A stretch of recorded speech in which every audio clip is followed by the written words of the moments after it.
back to Jambar in 10 for our first episode of the Spring 26 semester. I'm Jordan Bond. And I'm Rocco Latrena. We got a packed episode for you coming back from the new year, so let's get right into the news. Youngstown State University has received an in alignment rating in Ohio's Science of Reading audit, placing YSU among 14 other universities that fully meet evidence-based literacy instruction standards. Assistant professor in the College of Education, Mandy Wallace, helped lead the alignment effort. She said YSU's work with the science of reading began years ago before she joined the university. And then I got to YSU in 2021, where we were fully implementing the science of reading in the undergrad courses. After Ohio introduced new literacy standards under House Bill 33, YSU updated its course again and submitted syllabi and assessments for both undergraduate and graduate programs. Auditors visited campus in February of 2025 with results coming out later in the year during November. The recognition benefits education students and local school districts. Youngstown State University's Sokolov Honors College hosted its second annual Honors Pre-Health Research Symposium on October 30th, 2025. The symposium gave undergraduate students across campus an opportunity to showcase their research related to biology, chemistry, and health services through oral or poster presentations. Students, family, and staff were welcome to view the students' presentations as well as a speech from keynote speaker Dr. Jun Yoon. The award recipients of this year's symposium were Cole Burnett for Best Overall Presentation, Michelle Ott for Most Outstanding Poster Presentation, Pranav Alaparty for Most Outstanding Oral Presentation, and Arunjaj Prakash for Future Impact Award. Congratulations to all the winners. On December 19th, Ohio Governor Mike DeWine signed Senate Bill 56 into law. The main purpose of SB 56 is to strengthen regulation on adult use marijuana in Ohio. Ohioans had previously voted to legalize marijuana in a 2023 initiative. Youngstown State University Police Chief Sean Varso said that it's up to the Attorney General and local prosecutors on how the new law will be enforced. Prosecutors' offices, the Attorney General's office are going to have to figure out how we're actually going to prosecute this new law and how the police are going to act when it comes to enforcing the law. Basically, we really don't know yet how it's going to affect law enforcement. The bill's passage was divisive and remains controversial in political circles. With the start of the new semester, financial aid deadlines are right around the corner. With 90% of YSU undergraduates receiving some sort of aid, it's important to apply early. One of these scholarships, the YSU Foundation Scholarship, allows students to apply to over 800 forms of aid through one application. This is due on February 1st. Many students believe that if they have a low GPA, they can't qualify for aid, which is not true. We have a lot of students that come to us and they say, I'm not doing the FAFSA, my family makes too much money. I'm not going to get anything. The FAFSA, does cover need-based things like grants, but it also, if you want to use federal student loans, you have to have a completed FAFSA. Some scholarships will also require a FAFSA. The Office of Financial Aid and Scholarships is located in the Penguin Service Center on the second floor of Meshel Hall. Well, Penguins, we got a lot more coming up for you in just a few minutes. We'll be right back after these messages.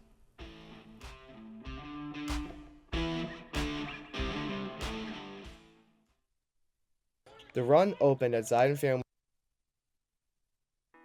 We know you hear it all the time. Why Youngstown State University?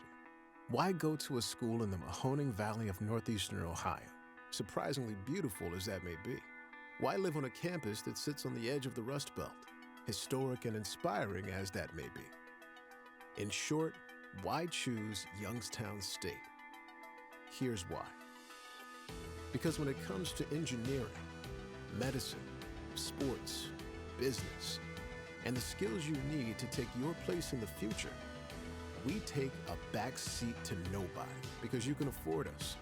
And we will afford you the opportunity to build the future you want and the life you desire. Why Youngstown State? Because we care about you, your success, and our future. Together. Youngstown State University. Now you know why.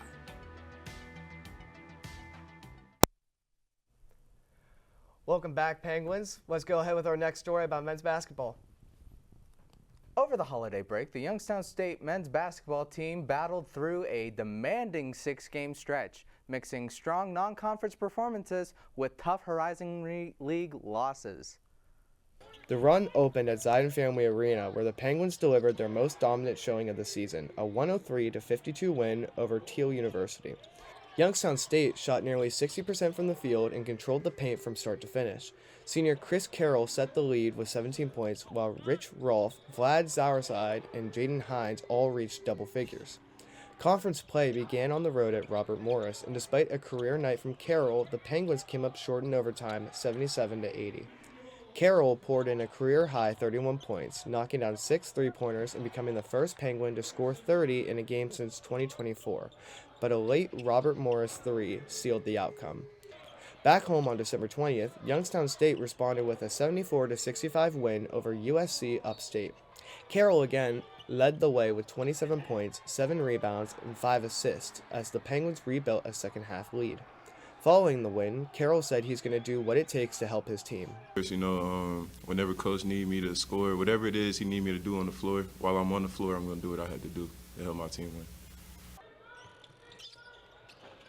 The Penguins closed the calendar year with a home loss to Detroit Mercy, despite 4 players scoring in double figures before the opening the new year of one of the most competitive games of the stretch. On New Year's Day against Oakland, Youngstown State built a double-digit first-half lead, but the Golden Grizzlies rallied late.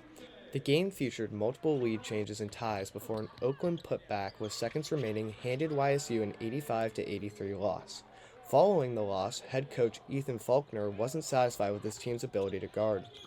You know, this game was lost on the defensive end of the floor, just our inability to guard them. And it wasn't for a lack of effort. Our guys competed their tails off.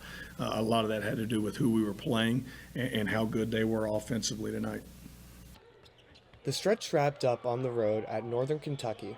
Carroll stayed hot, knocking down 7 three-pointers and scoring 26 points. Youngstown State mounted a second-half comeback, but the early deficit proved too much to overcome, losing 94-79. Reporting for the Jambar, I am Jordan Bond, and the script was written by Zach Flesh. The Youngstown State University's women's basketball team continued its season against a mix of non-conference and Horizon League opponents. Jambar sports reporter Marissa Misano has more on the story.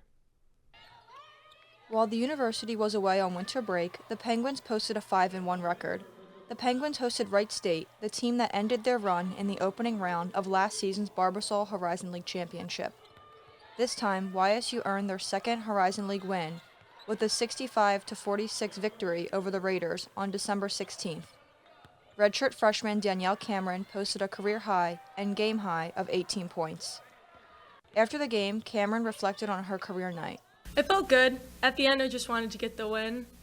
They beat us 3 times. That was in the back of our mind all prep and practice and shoot around. So it does feel really nice for shots to finally start falling for me, but in the end, I just wanted to win. 3 days after the win, the Penguins traveled to Miami for the Florida International Holiday Classic. YSU dropped the tournament opener to the hosts in Florida International University on December 19th. Sophomore Erica King led YSU with 15 points in the 78-61 loss. The following day, on December 20th, the Penguins picked up a 72-69 win over the University of Massachusetts. Redshirt freshman Sarah Baker scored a team-high 17 points. The team jumped back into conference play on December 29th at Cleveland State University. Inside the Wolstein Center, the Penguins earned their 3rd Horizon League win and first victory in Cleveland since 2022. Against her former team, junior Paulina Hernandez scored a career-high 18 points. 6-year Cassie Cantoro also picked up 18 points in the 70-63 victory. The Penguins closed out 2025 at Zidon Family Arena with a 97-20 victory over Division II Salem University on New Year's Eve. YSU only allowed 20 points, which now ranks as the fewest points allowed in program history. Sophomore Hayden Barrier scored a career-high 18 points.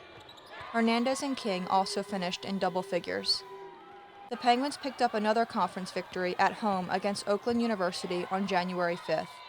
King scored a career-high 23 points in the 81-58 win. King scored 13 points in the second quarter and post-game spoke about her role. It was definitely getting downhill and breaking down their defense. We needed to get downhill more instead of shooting our far threes that we love to shoot. We sometimes have a problem getting down here, but I like to help create that, and I'm good at seeing the floor and making good passes and decisions off of that, so I'm glad to play that role.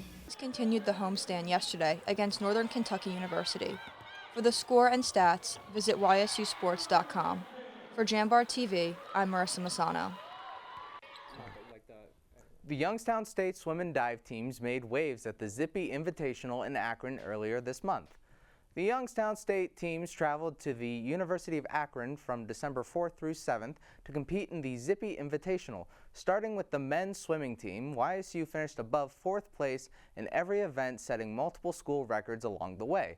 The Penguins posted record-breaking performances in all 5 relays, including second-place finishes in the 200 medley and 800 free relays.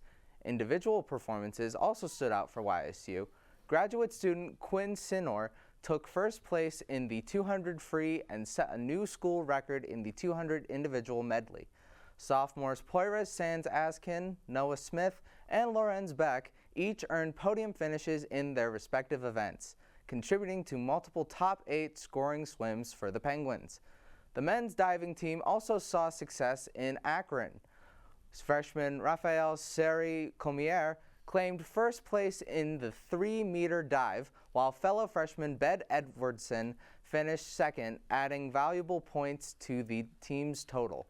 On the women's side, YSU turned in strong relay and individual performances. The Penguins posted a school record in the 200 free relay and notched top 8 finishes in 4 of 5 relay events.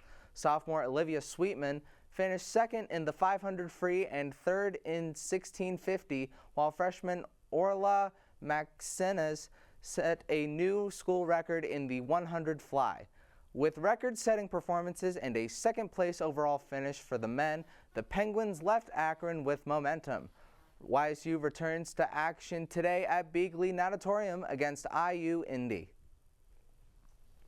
Victor Okoli, a YSU graduate of the fall 2025 semester with a master's degree in computer information systems, recently launched his new online service, FlyVnox, at the turn of the new year.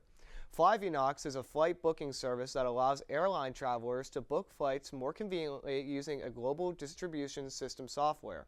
Okoli developed FlyVnox entirely at YSU while attaining his master's degree, and many of the inspiration from his time working at the airports in Nicaragua.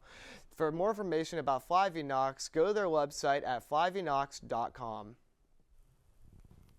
Youngstown State's own Bo Brungard hauled in a plethora of awards this past week. Junior quarterback Bo Brungard earned both the FCS Walter Payton Award, the Walter Camp Championship Subdivision Player of the Year, along with a spot on the FCS All-American team. Brungard received the Walter Payton Award on January 3rd in Nashville, an award highlighting the top offensive player in the FCS.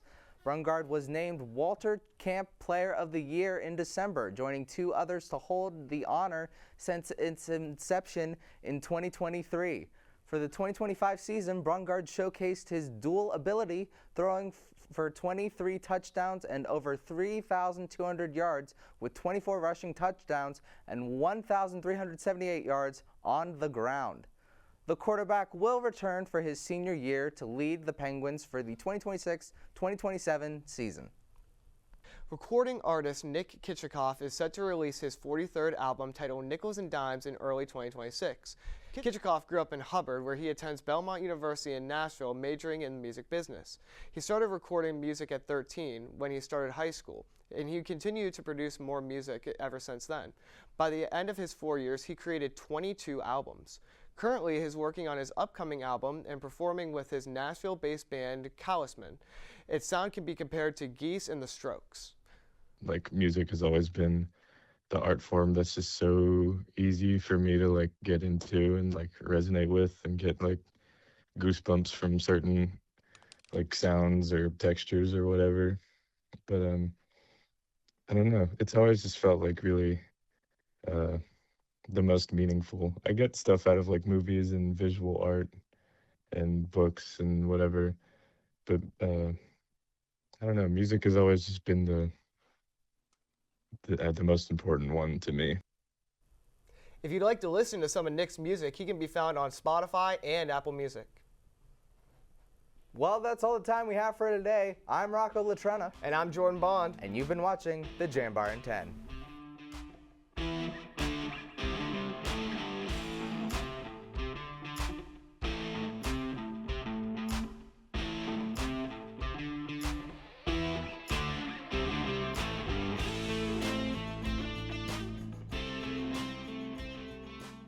Support for Jambar TV is provided in part by the YSU Foundation and the Jane F. Lamb Charitable Foundation. Thank you.